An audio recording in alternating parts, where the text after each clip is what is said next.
So there have been some things that have transpired since the death of Charlie Kirk.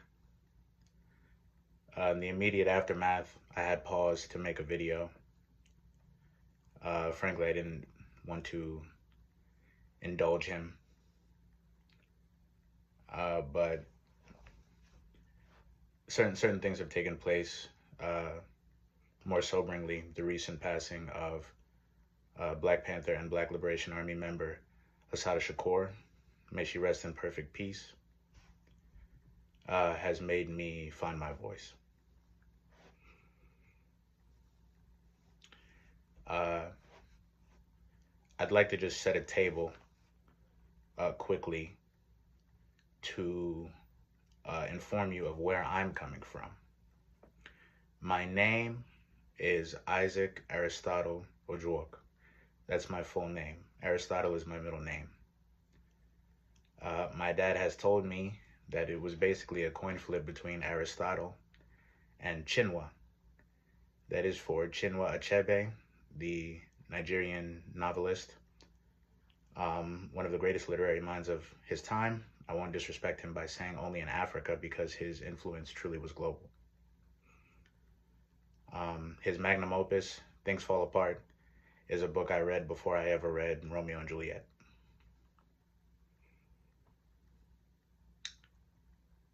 In contrast, I went to Seton Hall University in South Orange, New Jersey, for college, a predominantly white institution, private Catholic, predominantly white institution.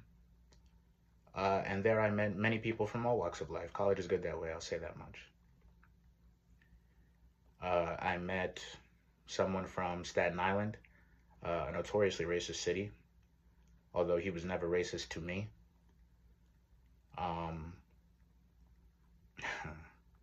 Someone from Kentucky.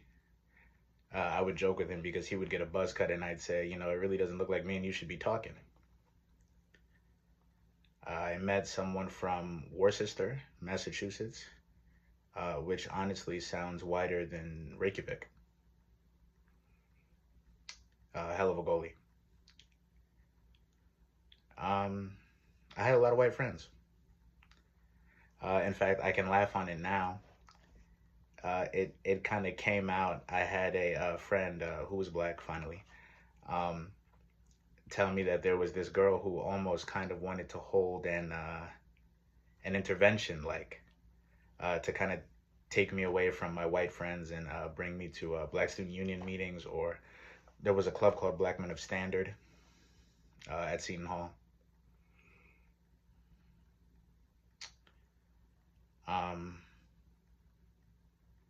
I say that to say, I think Lupe Fiasco says, players have layers. I have been in both black spaces and white spaces. I am raised by African parents, educated at a predominantly white institution. Duality. All of my experiences in both black and white spaces are why I am firm in my position on Charlie Kirk, which is to say, I do not sympathize or empathize with him in life or death. At all.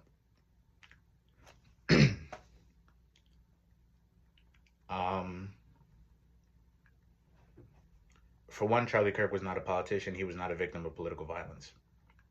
He was a victim of gun violence. In fact, with his final breath, he was making an assertion that gang violence is worse than mass shootings. To quote Donald Trump, Charlie Kirk might not say that now.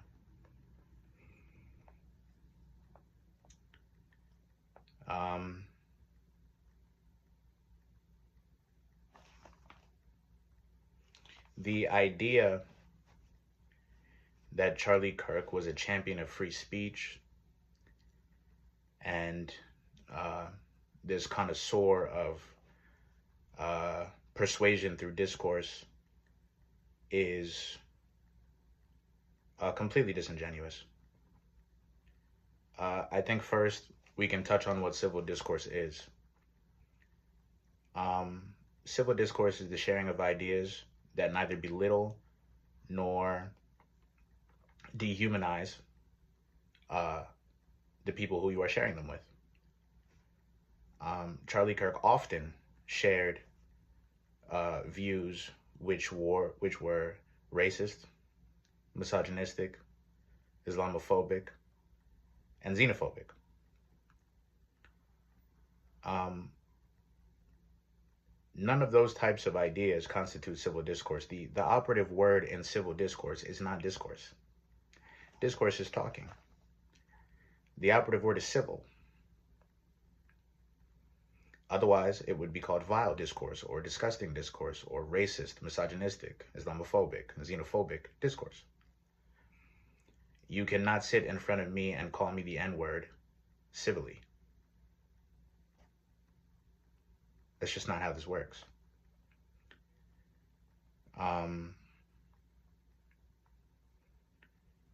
So that's that.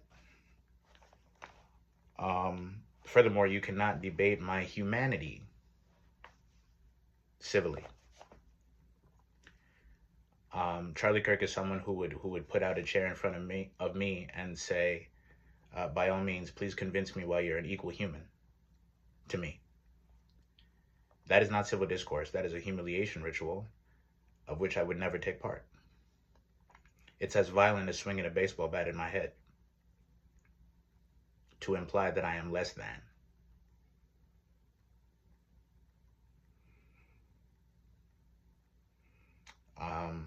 So to sit in front of me and intimate that prowling blacks, I guess I would be a prowling black, are coming into white neighborhoods, terrorizing white people. It's happening more and more. This is a fact. That's not civil discourse. To sit in front of me and say that if I was gay in Gaza, I'd be thrown off a tall building, but there are no more tall buildings in Gaza. Stupid Muslims, maybe they should stop killing Jews, is not civil discourse.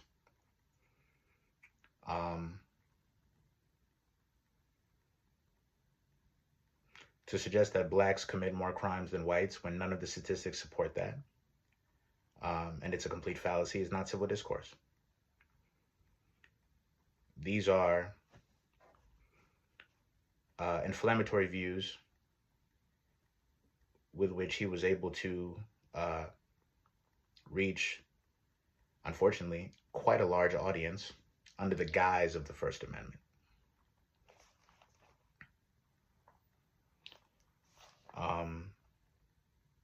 So just to be crystal clear, racism, Islamophobia, xenophobia, transphobia are not opinions.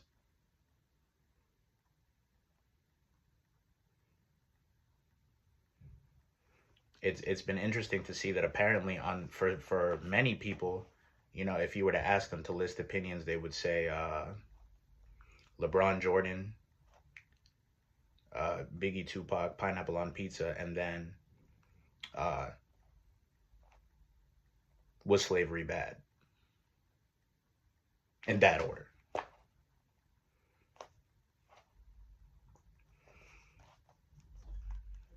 Enough said. I don't even really have anything after that. Since his death, Democrats and Republicans in the House, not unanimously, there were dissenting votes, passed a bill to honor Charlie Kirk, a white supremacist.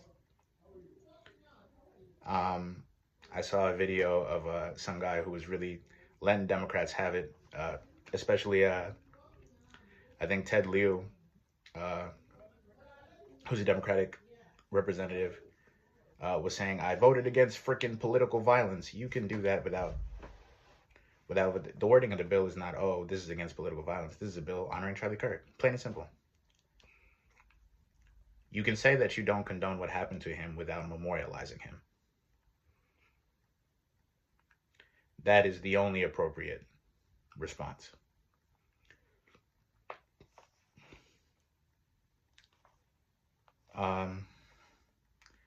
There's a Palestinian poet and activist, as well as a novelist. He was actually a strategist for the Popular Front of the Liberation of Palestine. Ghassan Kanafani. He was interviewed in Beirut in 1970 by Richard Carlton. And the interviewer asked him, Carlton asked him, why not just talk to the Israelis? To which Ghassan Kanafani responded, talk about what?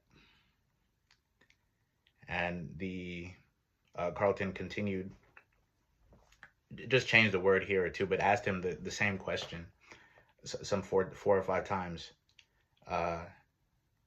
And Kanafani responded saying, that kind of conversation is a conversation between the sword and the neck.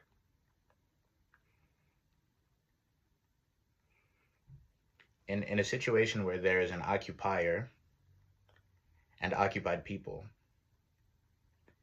the responsibility lays with the occupier, and their responsibility is one and one only, to end the occupation. Liberation is not a conversation set at the oppressor's pace. Never has been. It is confrontation. And that goes to say this is a discussion that I've been having with people in my group chat, over text message or on Instagram. To hold me or those who do not empathize with Charlie Kirk responsible for the division in this country currently,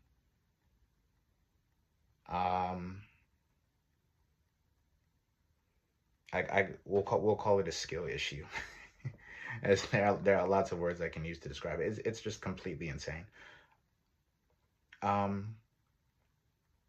Amanda Seals talks about this. I want to borrow her video, but talk about it in a different way.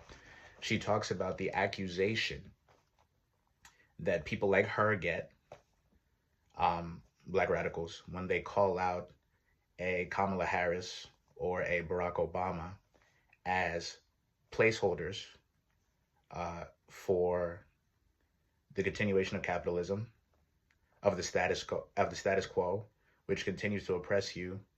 But, you got this little token, take Kamala Harris, vice president, take President Obama, first black president of the United States, but the gears keep grinding. And she calls that out, and then within the black community gets accused of being divisive. That is a train I'm beginning to get on.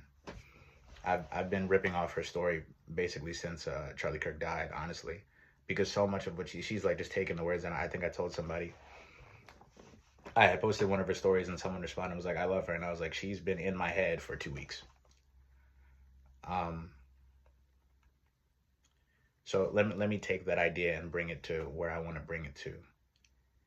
The one of the conversations that I was having in my group chat was that, not me, someone was saying that for the sake of the country, maybe my reaction to Charlie Kirk dying shouldn't be so harsh, or should be tamed, or I should appease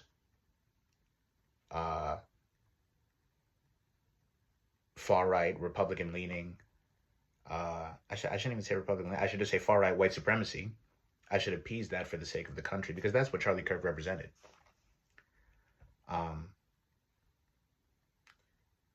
To say I disagree is an understatement. Calling out the dividers of the country, Donald Trump, MAGA, Pete Lethality Hegseth, Greg Guffield, Jesus Christ. He's not worth my video. He's a Fox News comedian turned, he used to just tell really bad jokes. Now they actually have him like spitting out political points as though he has any idea what's coming out of his mouth. He's a total idiot. That's that on him. But let's talk about Fox News. Fox News settled a lawsuit in which they tried to portray themselves as an entertainment organization whose viewers should not believe what they say. I'm going to say that again. Fox News settled a lawsuit in which they tried to portray themselves as an entertainment organization whose viewers should not believe what they say. In the same breath, Greg Gutfield and others have been profusely claiming that left-wing lunatics shot Charlie Kirk. We know that's not true. Jesse Waters said they are at war with us, and we are at war with them, and they are at war with us. How much more will we take?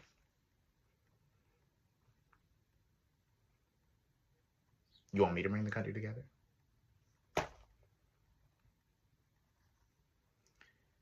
The Republicans, obviously, Donald Trump is a Republican president. They have both the House and Senate, and yet somewhere, me or Democrats, be it the actual Democrats in Washington, D.C., or simply Democrat-leaning citizens, are supposed to extend their hands to fascism for the sake of the country. That is insane.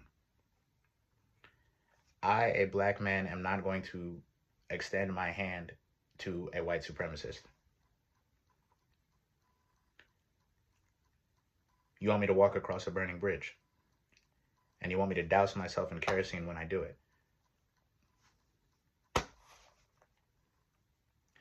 Even Stokely Carmichael or Kwame Ture, in assessing Martin Luther King's nonviolent approach, states that Martin Luther King did make one fallacious assumption, and that was to assume that when approaching with nonviolence, the oppressor would see the pain of the oppressed and stop. And he says, but for that to happen, your oppressor must have a conscience. The United States of America has none. So you want me to breach a circle of white supremacy and hold hands and sing Kumbaya so that we can all be united. Buddy, I can't even get in the circle. What the fuck are you talking about? That circle doesn't even recognize me as human. I'm a barrier to white Anglo-Saxon Christian nationalism rule and should leave.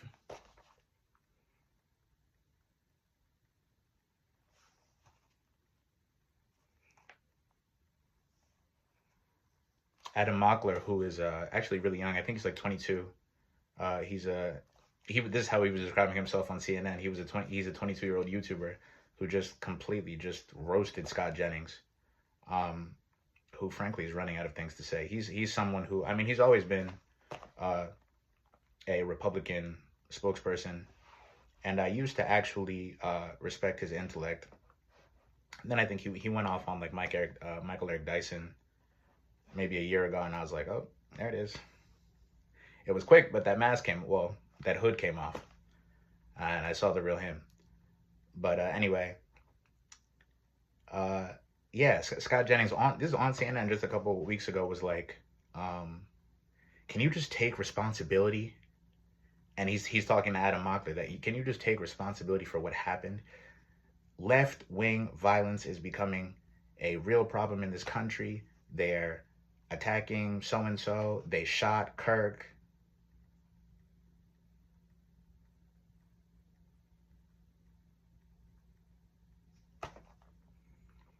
Forget the fact that that's not true. But Adam Mockler just responded that the President of the United States is the most divisive political figure in the 21st century. He's the president right now.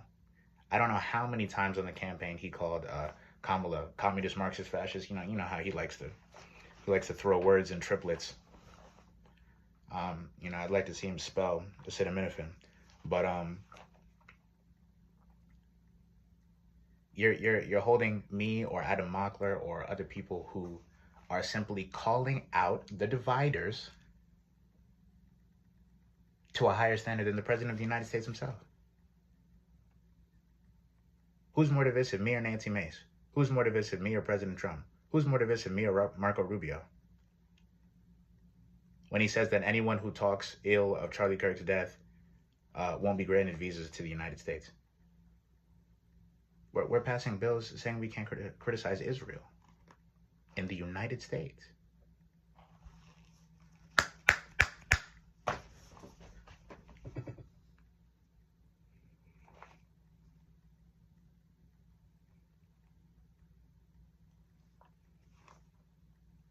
I didn't even touch on, just again to illustrate the space that I'm coming from.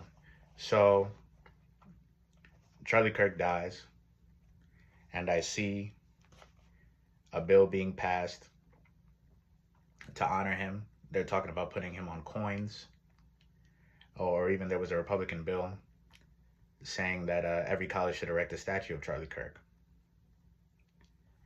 There's a movie called Concussion, based on a true story about Dr. Bennett Omalu. He was a Nigerian-American forensic neuropathologist. Basically, he was someone who found out the cause of death on deceased bodies. Will Smith plays Dr. Bennett Omalu in the movie Concussion. And so basically his medical findings found contact sports led to CTE, specifically American football. And when he was getting ready to publish his findings in the movie, his lawyers sat him down and said, "Are you sure that you want to do this?" And there was a quote that really stuck with me that said, the NFL owns a day of the week, the same day the church used to own.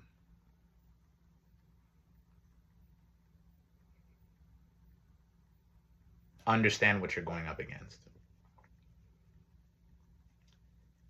And I've watched that NFL in its enormity on the screens of 20 million households every Sunday, Thursday, Monday, honor a white supremacist out loud.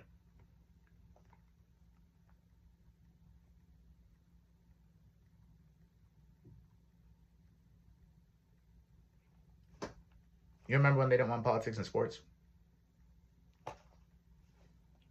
I do. Colin does.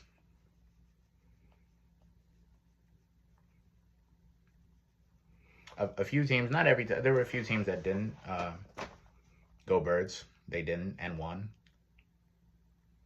But hold that for a minute. The NFL honored a white supremacist out loud.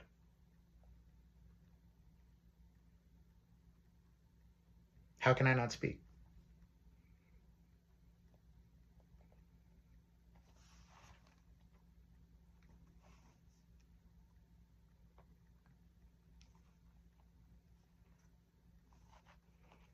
There's something I wanted to touch on with I think I brought up the Amanda Seales video, how she was talking about the accusation of her and people like her being divisive within the black community by calling out black political leaders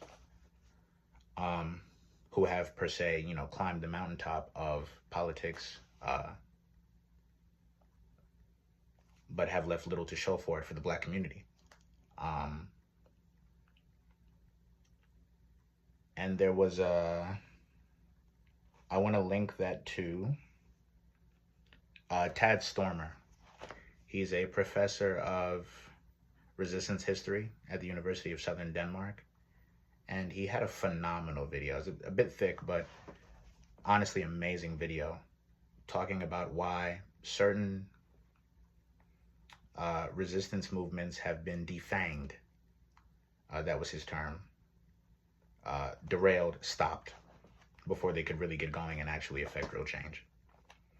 And we see this with our country and this pseudo two-party construct, that being Democrats and Republicans. Democrats and Republicans, me personally, when we start talking about uni-party, that, oh, there aren't really two parties, it's really just one and they serve the same things. Domestically, I can find concrete differences between the Democratic Party and the Republican Party. I personally don't feel that the Democratic Party would ever pass a big, beautiful bill. But the Republicans are so power hungry that they have completely alienated their own constituents. Completely. Because white supremacy is not safe for all white people. Something, frankly, it's not my job to tell white people that. They'll learn eventually if they're not feeling it already. Poor white people aren't involved in white supremacy either.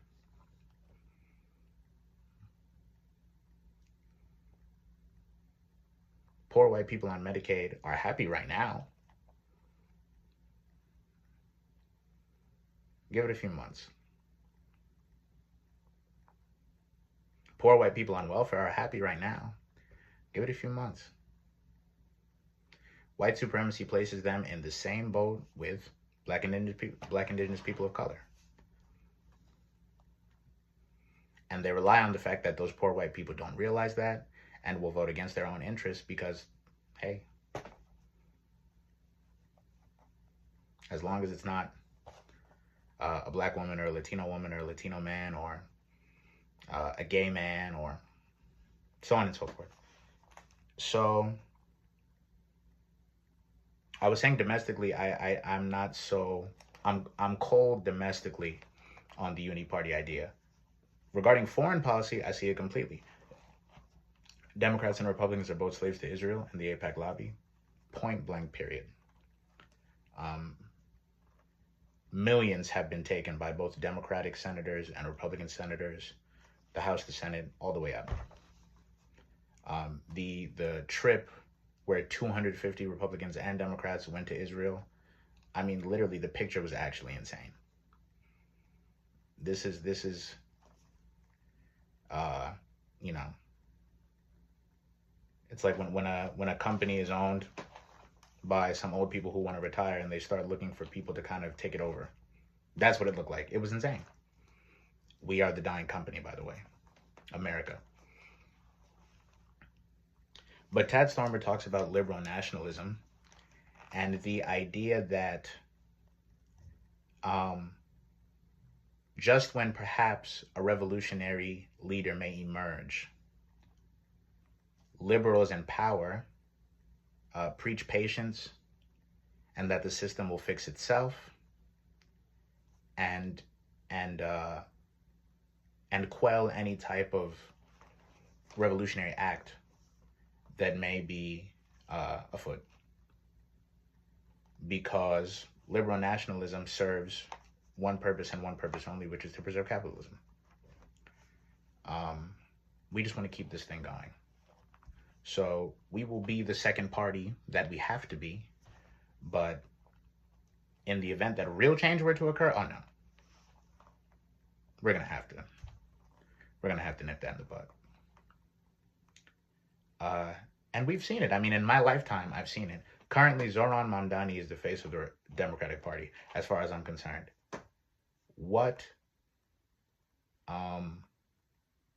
Which major Democratic leader has endorsed him wholeheartedly? Kamala Harris was being interviewed the other day. I don't know if it was I don't know. I was going to say The View, but I'm really not sure. And she was asked straight up, do you endorse Zoran Mamdani? And she was like, oh, I'm with every Democratic candidate, but of course, but also what? What are you afraid of? It happened with Bernie. Clear as day. They told that man, did I just catch you wanting to be something? Slow down. And here we are.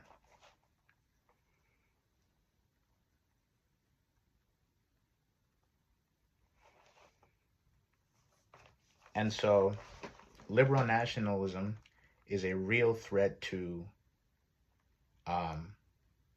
any type of revolutionary change, because what it prioritizes overall is the continuation of, if you've heard the phrase, the Great American Project, you know, the American experience, the American experiment, the America being the last bastion of democracy.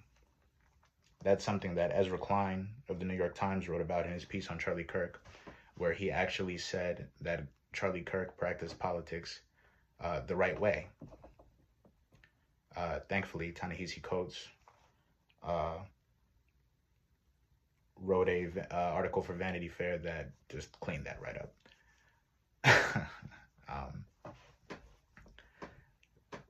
Someone is another person who helped me make this video. Honestly, I was waiting for his words, and when I read his article, I locked in.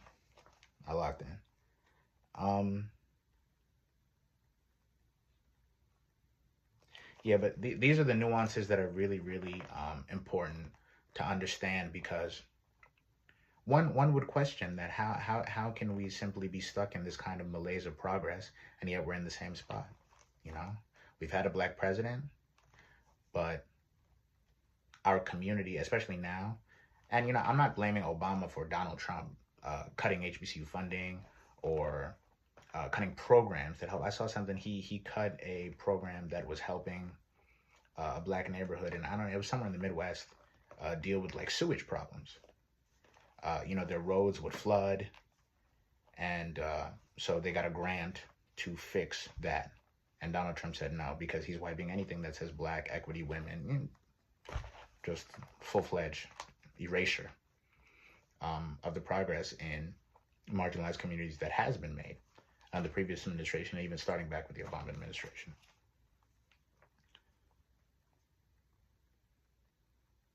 So when someone like Ezra Klein says that Charlie Kirk is practicing politics the right way, it's not an accident. That article, Tad Stormer talking about liberal nationalism, it's all tied in. Why is it tied in? Liberal nationalism, in the pursuit of this American experiment, prioritizes it to a fault that we can actually allow anti-democratic views and institutions into our democracy for the sake of the American experiment. So someone like Charlie Kirk, his organization Turning Point USA, is not seen as racist, misogynistic, xenophobic, transphobic, Islamophobic, grifting. It's seen as an integral part of the First Amendment.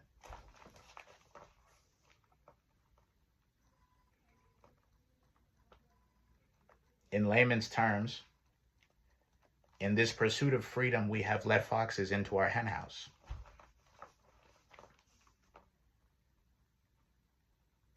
And slowly we're wondering, where did the hens go?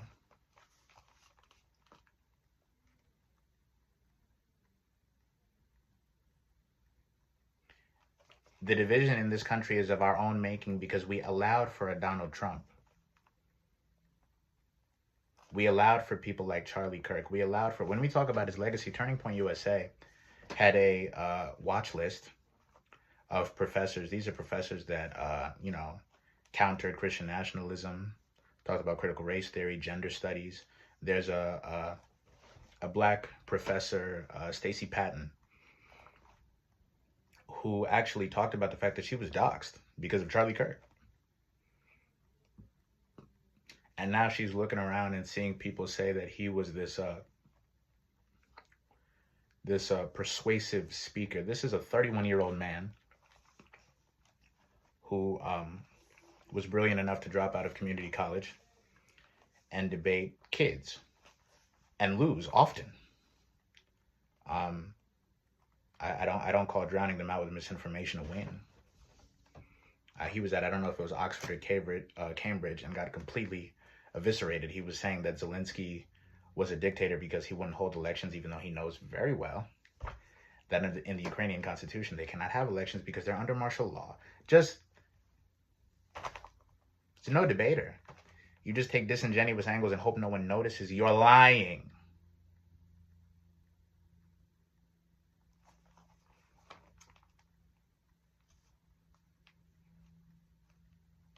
Continuing on his legacy, I'll quote, because Ta-Nehisi Coates, in his Vanity Fair article, really just talked about how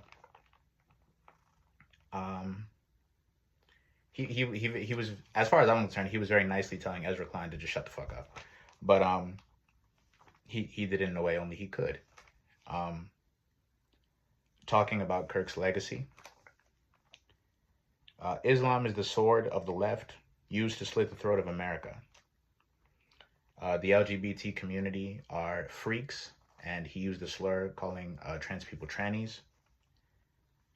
He often talked about Zoran Mamdani. When he won the Democratic mayoral bid, he basically alluded to it being another 9/11, and has said that he doesn't want New York to be under Mohammedan rule. Regarding Haiti, or Haitian immigrants, they're raping your women and hunting you down at night, and they're filled with demonic voodoo. Those are quotes of his. But even regarding his organization, Turning Point USA, Crystal Clinton, who was their national field director, in a text message thread had said, "I hate black people. I mean it, all of them." Rip McIntosh, an advisor to Turning Point USA, "Blacks are socially incompatible with other races and an unfixable crime-ridden mess." Meg Miller, who is the president of Turning Point's chapter at the University of Missouri, joked after 3 black football players were killed at another college that if they had killed 4 more niggers, we would have had the whole week off.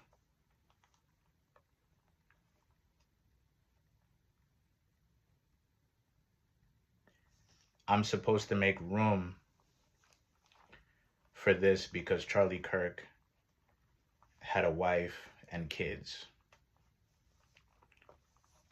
To his kids, I pray that they can grow up safely and not be the victim of a school shooting, to unlearn all the things that their Nazi parents have taught them. To his Nazi wife, forgive me, I don't speak Nazi.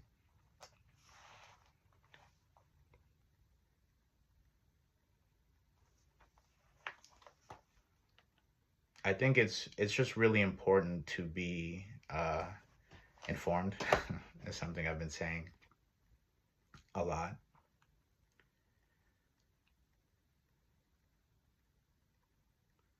I started this video talking about my experiences and how they've shaped me to stand firm in this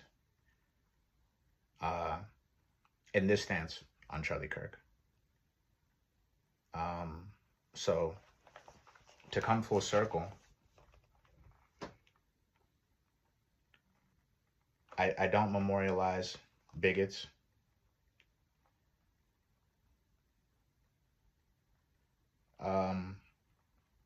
Queen Elizabeth died a couple years ago.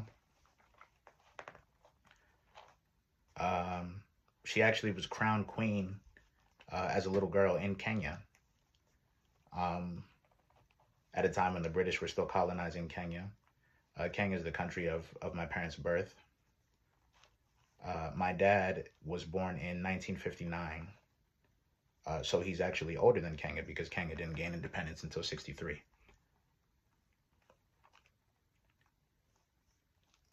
I'd be curious to ask what you think my reaction to her death should have been. I can tell you what it was. I didn't empathize with her either. Colonizers, pillagers,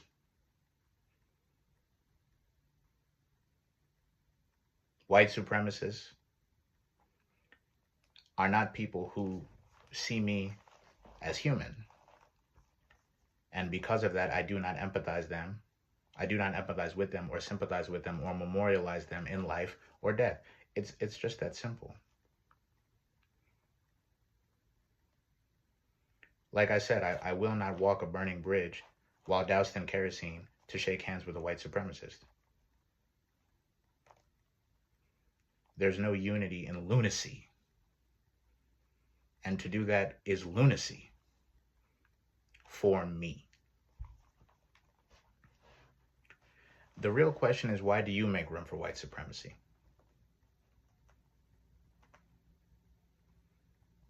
Many of the people who I went to Seton Hall with have, I see they like my stories. or have even DM me, preach, whatever. But there was one I noticed who said something to the effect in the wake of Charlie Kirk's death that this country is so warped that it could celebrate the death of a man with a wife and kids. And then a couple days later, when Trump was coming out with his autism, trying to make it some eureka moment that, oh, I found the cure, it's Tylenol. Or I found the cause, it's Tylenol. Was posting, this is misinformation, get your medical advice from experts.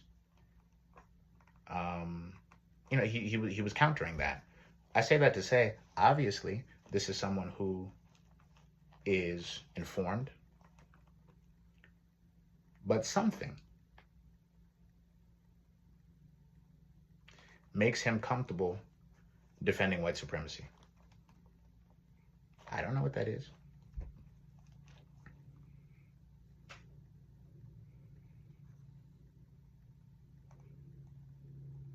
This is the bigger problem. This is the bigger story about America being in denial of herself since its inception. When people look at the death of Charlie Kirk and say this is not our country, we were fraught out of political violence.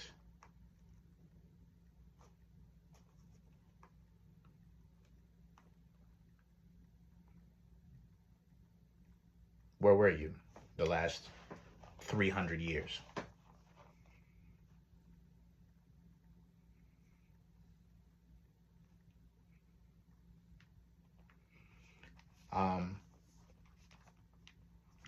To the black people who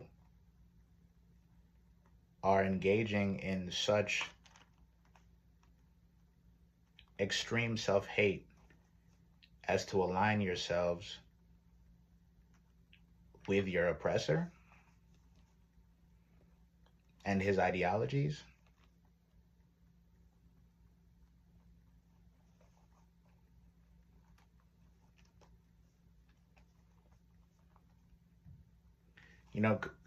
cooning used to be a necessity. I could totally understand during slave times if, to stay alive, you had to, just swallow and said, yes, boss, yes, master. It's a choice now.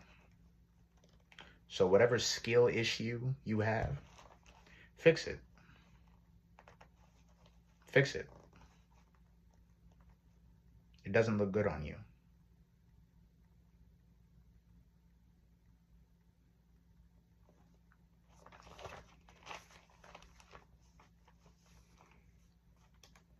I want to wrap up with the words of Assata Shakur. She wrote, I believe in living. I believe in the spectrum of beta days and gamma people. I believe in sunshine, in windmills and waterfalls, tricycles and rocking chairs. And I believe that seeds grow into sprouts, and sprouts grow into trees. I believe in the magic of the hands and in the wisdom of the eyes. I believe in rain and tears and in the blood of infinity.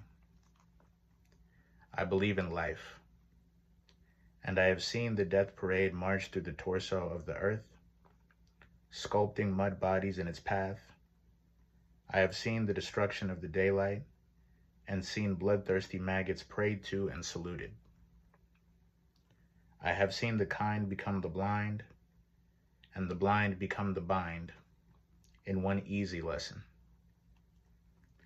I have walked on cut glass. I have eaten crow and blunder bread and breathed the stench of indifference. I have been locked by the lawless, handcuffed by the haters, gagged by the greedy. And if I know anything at all, it's that a wall is just a wall and nothing more at all. It can be broken down. I believe in living. I believe in birth. I believe in the sweat of love and in the fire of truth. And I believe that a lost ship, steered by tired, seasick sailors, can still be guided home to port. Rest in perfect peace, Asante Shakur.